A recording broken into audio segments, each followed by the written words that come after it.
Good morning मंडळी, आणखी एका नवीन ब्लॉगमध्ये आपल्या सगळ्यांचे अगदी मनापासून स्वागत. आणि दिवस होता 26 जानेवारी म्हटलं तर कसं आपण लवकर उठतो नाही का. एरवी लोक उशिरा उठतात तरी चालतं, पण 26 जानेवारीच्या दिवशी व 15 ऑगस्टच्या दिवशी सकाळीच उठावं लागतं. माणसं तर ऑफिसला जातात, मुलं पण शाळेत जातात, पण त्यांच्यासाठी तयारी करायला, चहा वगैरे तरी करायला बाया लवकर उठतात नाही का. तर आमच्या चाळीतल्या सगळ्याच बाया उठल्या होत्या सकाळी.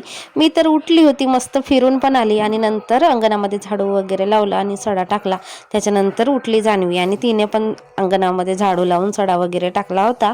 एवढी वेळ झाली नव्हती म्हणून मी काही यांना उठवलं नाही, पण हे लवकर उठले होते. कुठलाही कार्यक्रम असो, मोठा सण असो, लाईनमॅन लोकांना तर लाईट गेली तर वेळेवर जावंच लागते. हे पण सकाळी उठले आणि पटकन जाऊन आले, तिकडून फ्रेश वगैरे झाले आणि ऑफिसला निघून गेले. किती छान असा उजेड पडतो आता. जेव्हापासून ही मी व्हाईट वॉलपेपर लावली तेव्हापासून तर याचे ना वेगवेगळे असे सीट होते, ते सीट सगळे असे जोडून लावले. पण माहित नाही इथे जे पाणी लागतो ना, तर इच्छा तर एकदम असं फाटते पाणी लागल्यामुळे.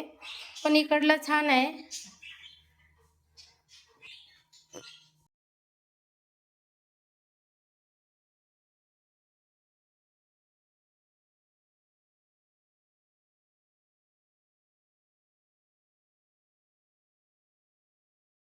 शनिवार मार्केटमधून मी 1 किलो होता म्हणत, ते मोजतात ते 1 किलो होता हरभरा असे म्हणत, तर मी आणला होता. 40 रुपयाला दिलं होतं त्यांनी. 50ला म्हणे आधी. मी म्हटलं 50ला म्हणता तर नाही घेत, महाग होते. 40ला म्हणलं तेव्हा घेतली आणि आता हुरडा भुजली. आता रुद्रांशने पण खाल्लं मगाशी, त्याला आवडते हुरडा रुद्रांशला बऱ्याच कमी अशा गोष्टी आवडतात. मग त्याच्या आवडीच्या असतील तर मी आवर्जून घेतो. मी किंवा रुद्रांशचे पप्पा आवर्जून घेतात. आणि छान असे मोठे मोठे हरभऱ्याचे आहेत शेंगा.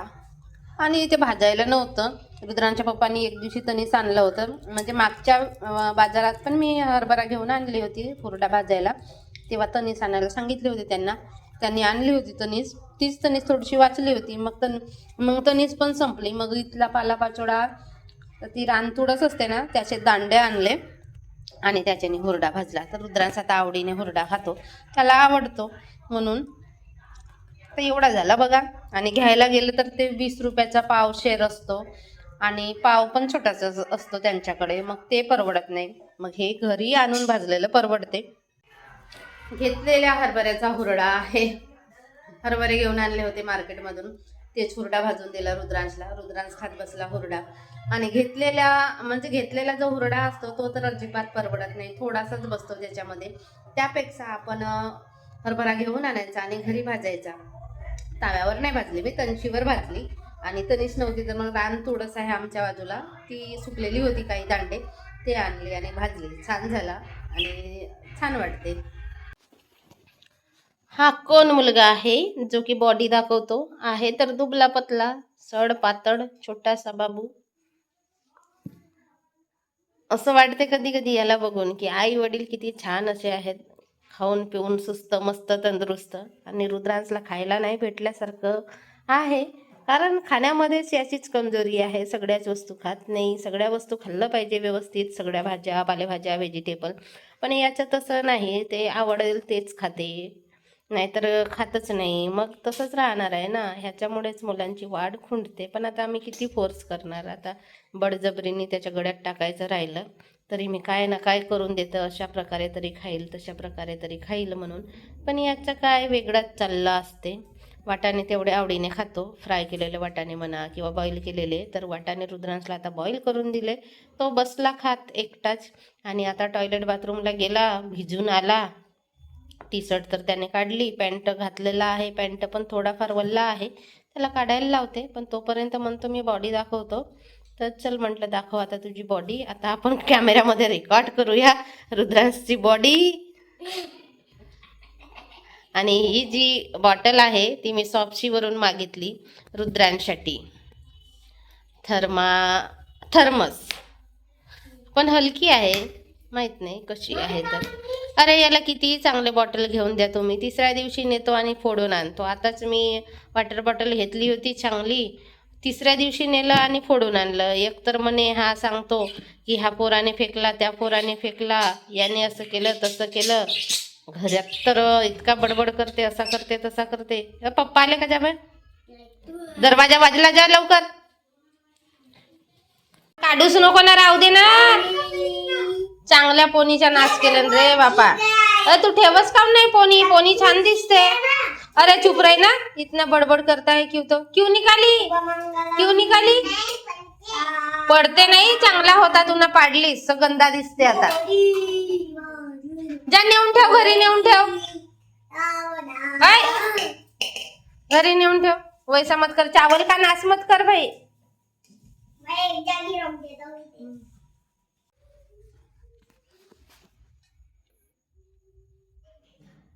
26 जानेवारीच्या आदल्या दिवशी संध्याकाळी रुद्रांशच्या पप्पांच्या वर्दींना पण प्रेस लावायचं होतं आणि रुद्रांशच्या शाळेच्या कपड्यांना पण, म्हणजे दोघांचे ऑफिशियल युनिफॉर्म होते त्यांना प्रेस लावायचं होतं.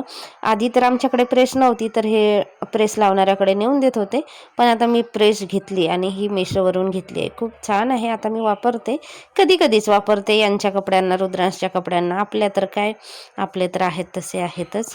आणि तुम्हाला सांगते, आज जशी आमच्याकडे ना सकाळ झाली की टी व्ही चालू केला की आम्ही पहिल्यांदा बातम्याच लावतो. रुद्रांश पाहत असेल, रुद्रांश जागा असेल तर त्याला पाहायचं असेल तर तो आपले कार्टून लावतो आणि याचे पप्पा उठले की बातम्या. आमच्याकडे बातम्या क्रिकेटचं जास्त वेळ आहे. मग पिक्चरचे तर चॅनल, म्हणजे चित्रपटाचे चॅनल आम्ही जास्त काही बघत नाही. स्टार प्लस थोडंसं बघतो, 1-2 मालिका, आणि कलर्सवरच्या 1-2 मालिका. नाही तर नुसत्या बातम्या आणि क्रिकेट ह्यांचंच चालू असते. तर उठल्याबरोबर एक सवय आहे ना टी व्ही लावायची, तशीच टी व्ही लावली. तर प्लेन क्रॅश झालं अजित पवाराचं म्हणून आम्ही बघितलं. पण मग ते एवढं बघितलं मी, आणि रुद्रांच्या शाळेची वेळ झाली तर मी तिकडे सोडून गेली त्याला 9 वाजता. आणि मग तिकडून आल्यानंतर बघितली तर बापरे, अजित पवाराच्या मृत्यूची बातमी होती. एवढं वाईट वाटलं ना, खरंच मनाला चटका लावणारी गोष्ट आहे. कारण अजित पवार म्हटलं तर लाडके दादा होते, प्रत्येकाच्या घरात मनामनात बसलेले असे होते. आणि एखाद्याची एक्झिट एकदम अचानक असेल तर मनाला चटकाच लावते. काही न होता, काही कल्पना नसते अशी आपल्याला काहीतरी वेगळंच वाटतं ना.